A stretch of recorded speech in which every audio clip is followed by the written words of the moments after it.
Hello guys, आज मैं आपके लिए विपरीतार्थक शब्द यानी उल्टा शब्द का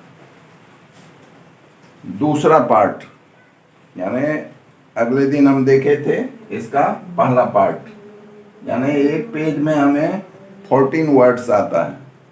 तो 14 वर्ड्स का हमने पार्ट बनाया, ग्रुप बनाया है।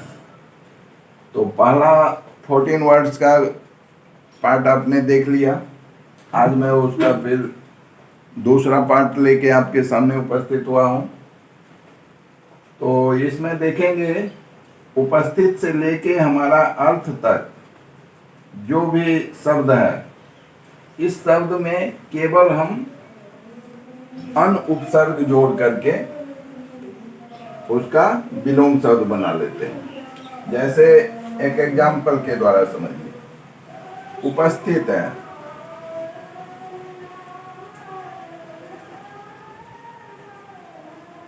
इसमें अगर हम अन उपसर्ग जोड़ देते हैं तो ये दोनों मिलकर के हो जाता है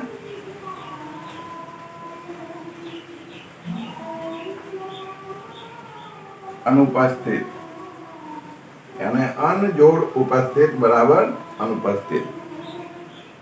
तो आशा करता हूं इस ढंग से आप लोग भी नए शब्द का निर्माण कर लेंगे और वही उसका क्या होगा, विलोम शब्द होगा। तो पहला शब्द है आपके लिए उपस्थित। उपस्थित का अनुपस्थित। उपस्थित मतलब हाजिर होना, अनुपस्थित मतलब गैर हाजिर होना। उत्तीर्ण मतलब पास हो जाना, अनुत्तीर्ण मतलब फेल हो जाना।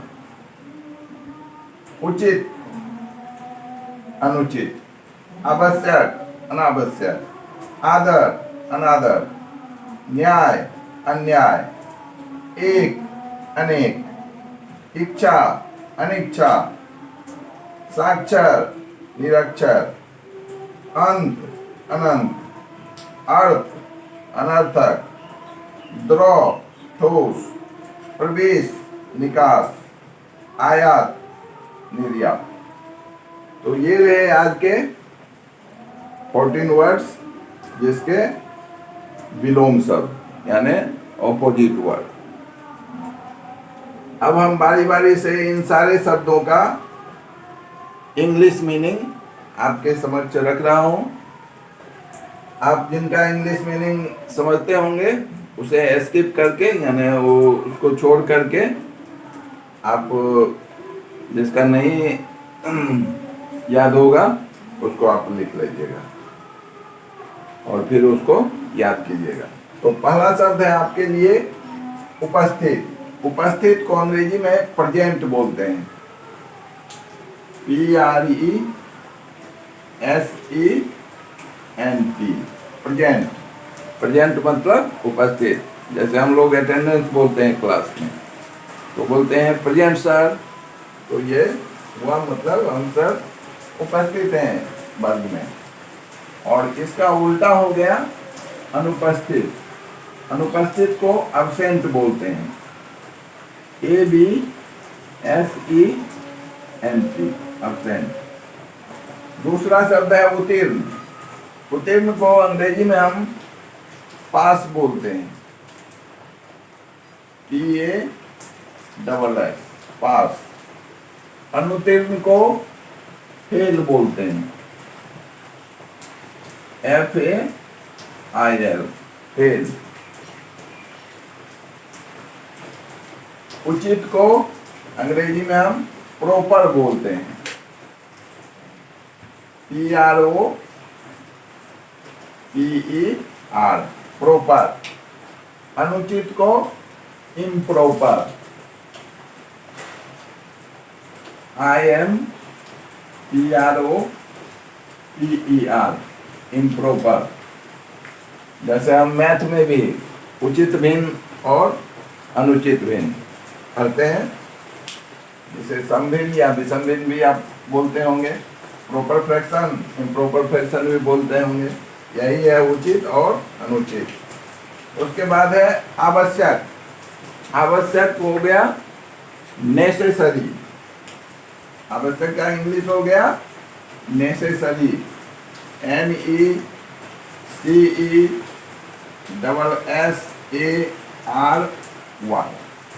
नेसेसरी। अनावश्यक उसका हो गया अननेसेसरी। UN unnecessary,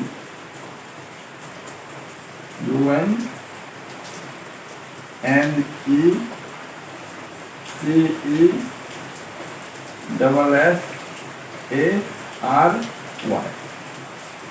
unnecessary। उसके बाद है आदर। आदर को अंग्रेजी में रेस्पेक्ट देना कहते हैं। रेस्पेक्ट,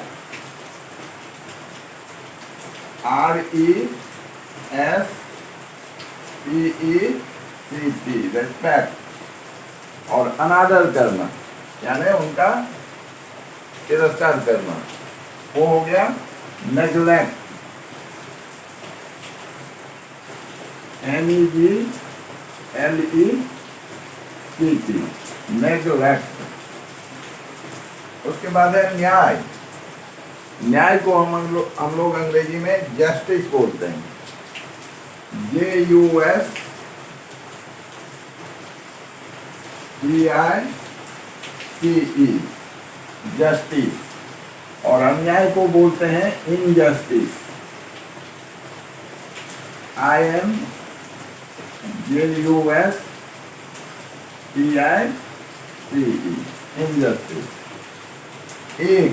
एक का अंग्रेजी होता है वन, ONE, वन। अनेक का होता है मेनी, MANY, मेनी। अगला शब्द है इच्छा। इच्छा को अंग्रेजी में हम विल बोलते हैं। WILL, will. और अनिच्छा मतलब हमको उसमें रुचि नहीं है, वो हो गया अनविल, UNWILL, अनविल। नेक्स्ट शब्द है साक्षर। साक्षर मतलब पढ़ा लिखा, उसे हम अंग्रेजी में लिटरेट बोलते हैं। LITERATE, literate. और उसका हो गया उल्टा अनपढ़ यानी निरक्षर, जिसको हम इलिटरेट बोलेंगे। ILLITERATE,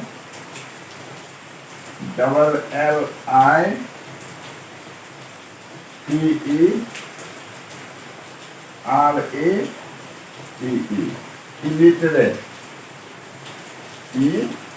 illiterate. उसके बाद है अंत यानी जिसका जो समाप्त हो गया, इंड। अंत को हम लोग अंग्रेजी में इंड कहते हैं, END, इंड। और अनंत मतलब एंडलेस, ENDLESS, जिसका अंत नहीं है। जैसे हमें अगर कोई पूछेगा जो नंबर की टोटल संख्या कितनी है, तो हम क्या बोलेंगे? एंडलेस है। लाइन की लंबाई तो हम कहेंगे एंडलेस। वहीं लाइन सेगमेंट पूछेगा तो उसका निश्चित लंबाई है। उसके बाद है अर्थ। अर्थ को हम लोग अंग्रेजी में मीनिंग बोलते हैं,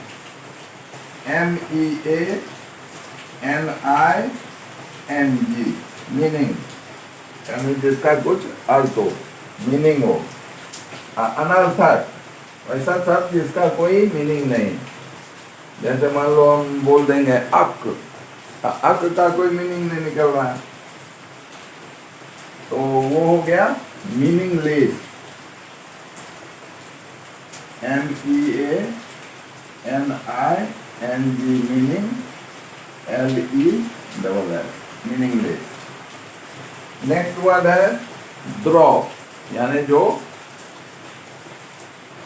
बह सकता है, जैसे पानी हुआ, दूध हुआ, तेल हुआ, ये सब द्रव के रूप में। द्रव को अंग्रेजी में बोलते हैं लिक्विड,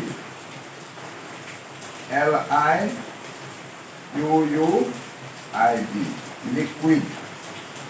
और ठोस को बोलते हैं सॉलिड, SOLID, सॉलिड। उसके बाद है प्रवेश, जैसे हम घर में या दुकान में कहीं भी प्रवेश करते हैं, वो हो गया इंट्रेंस, इंटर करते हैं, वो क्या हो गया इंट्रेंस, ENTRANCE, इंट्रेंस। और घर से बाहर निकलते हैं या सिनेमा हॉल से बाहर निकलते हैं, तो आप देखे होंगे लिखा हुआ रहता है एग्जिट, EXIT, एग्जिट। एग्जिट मतलब निकास, यानी वो बाहर जाने का रास्ता है। और जहाँ इंट्रेंस लिखा होगा वो अंदर जाने का रास्ता है। उसके बाद लास्ट शब्द है आयात, और उसका विलोम शब्द होता है निर्यात। आयात का मतलब हुआ अगर हम कोई वस्तु दूसरे देशों से अपने देश में मंगाते हैं, वो आयात हुआ। और अपने देश का बना हुआ सामान या कोई वस्तु अगर हम दूसरे देश को भेजते हैं, वो निर्यात हुआ। अंग्रेजी में इसको आयात को हम लोग इंपोर्ट बोलेंगे, IMPORT, इंपोर्ट। और निर्यात को एक्सपोर्ट, EXPORT, एक्सपोर्ट। तो ये रहे आज के 14 वर्ड, 14 इस साइड और 14 इस साइड। तो 14, 14, 28। तो 28 वर्ड और उसके इंग्लिश मीनिंग, 28 वर्ड और उसके इंग्लिश मीनिंग से आज आप लोग रूबरू हुए। आशा करता हूँ ये सारे वर्ड आपके यूज का हो, काम का हो। और वॉच करने के लिए आपका धन्यवाद। आप